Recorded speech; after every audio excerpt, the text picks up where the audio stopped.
A Nigerian lecturer was jailed in Liverpool Crown Court yesterday, and he will be deported after completing his sentence. This Nigerian man is a father of three, a husband. He was a university lecturer in Nigeria before he came to the United Kingdom. He gave up everything before he left Nigeria for the UK. Gave up his job. He sold everything he had so that he could raise money to travel to the United Kingdom, to pay for the visa to come to the United Kingdom in search of a better life for him and his family. He borrowed money and now he's in prison. Good afternoon, welcome to the channel. If you're new here, we share real stories, lived experiences of real people, of immigrants living in the diaspora.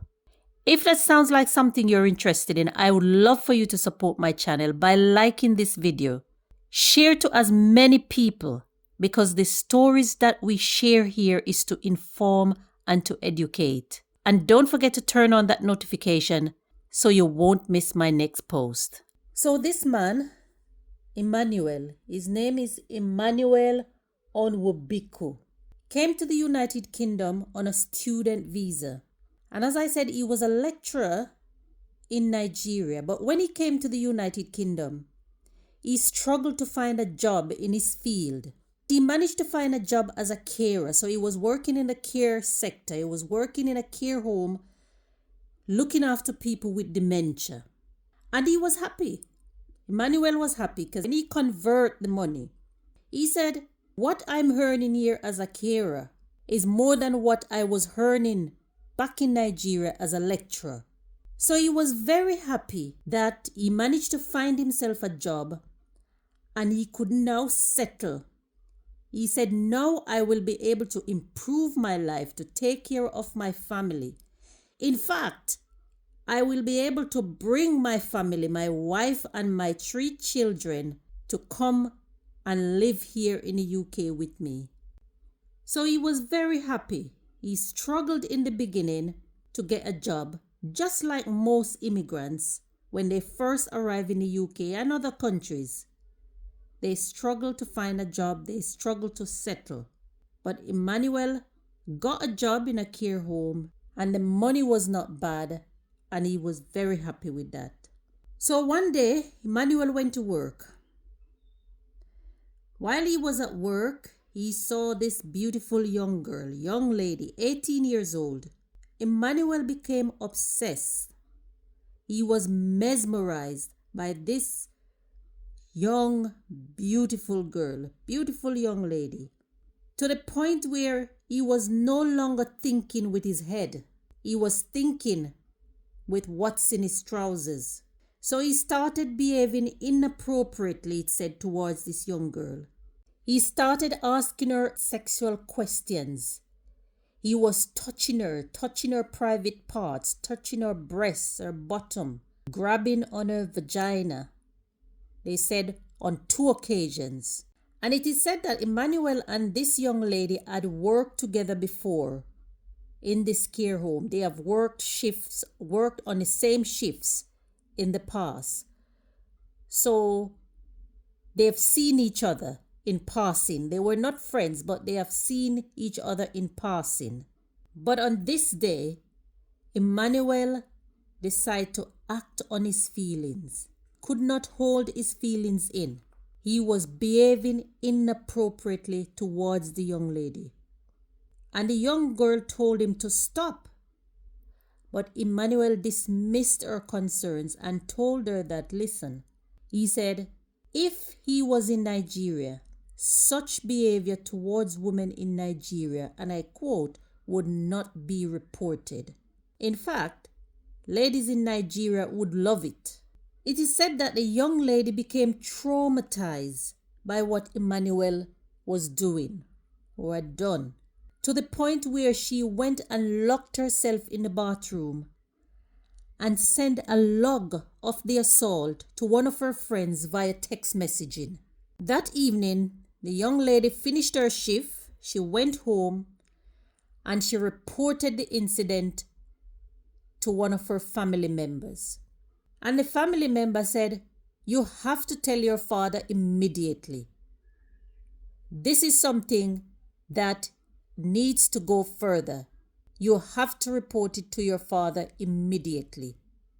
So the girl reported it to her father. And as soon as the young girl told her father was furious. He said, "How dare him? No one will abuse my daughter and get away with it." So the girl's father decided to take the law into his hands. And he went and found Emanuel, and he beat the living daylight out of Emanuel, to the point where Emanuel became unconscious. He suffered a brain hemorrhage that required emergency surgery.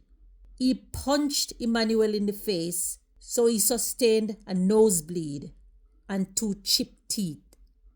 That was a serious beating. The girl's father was arrested and charged with assault, but he was given suspended sentence. And he was warned not to take the law into his hands. Let the law take its course. That's what the girl's father was told. So he was given a suspended sentence and some community service. Meanwhile, Emanuel was in hospital. And I guess, he thought his ordeal is over. He's in hospital.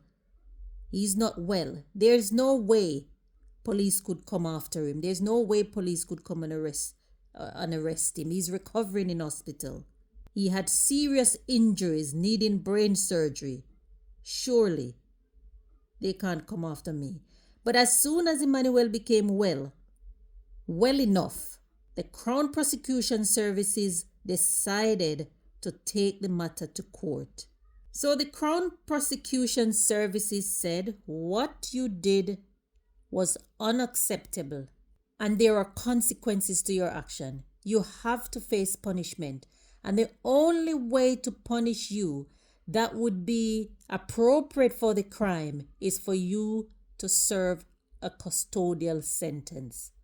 You need to spend time in prison so that you can reflect on your actions.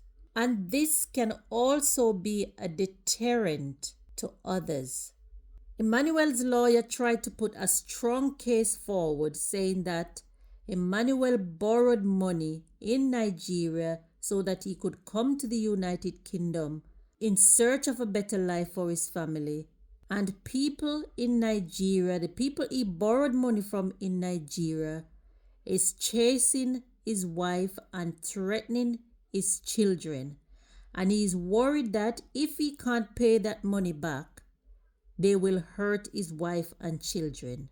So Emanuel's lawyers, they were pleading his case, asking the judge not to offer Emanuel a custodial sentence, but a suspended sentence instead, so that he could continue to work and to repay the money he borrowed in Nigeria to secure the safety of his wife and children. So the lawyers were asking for a suspended sentence. They said at least for 2 years.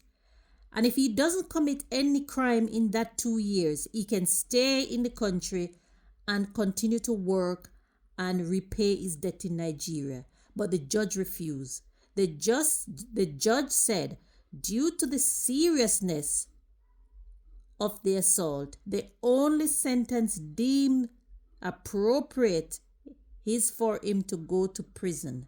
So Emanuel is now sentenced on the 13th. He was sentenced to prison. He will also be placed on the sex offenders register. And there's also a restraining order put in place to protect the victim. What do you think about this case? Do you think this is too harsh of a sentence? Do you think that a custodial sentence is too harsh?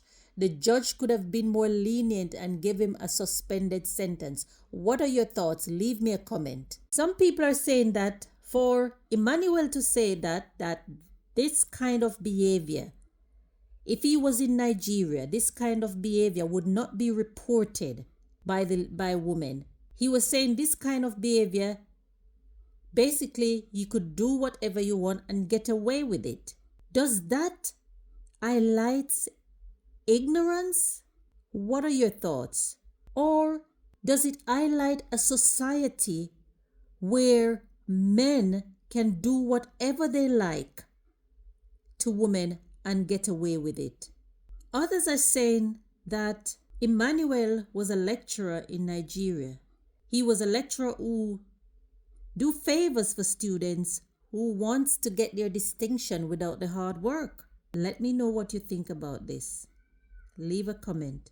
Having said that, do you think that a prison sentence is too harsh? The side of it is that Emanuel almost lost his life. He was beaten. He was punched by the young girl's father. Do you think that the young girl's father was right to punch and to beat Emanuel to the point where he needed emergency brain surgery?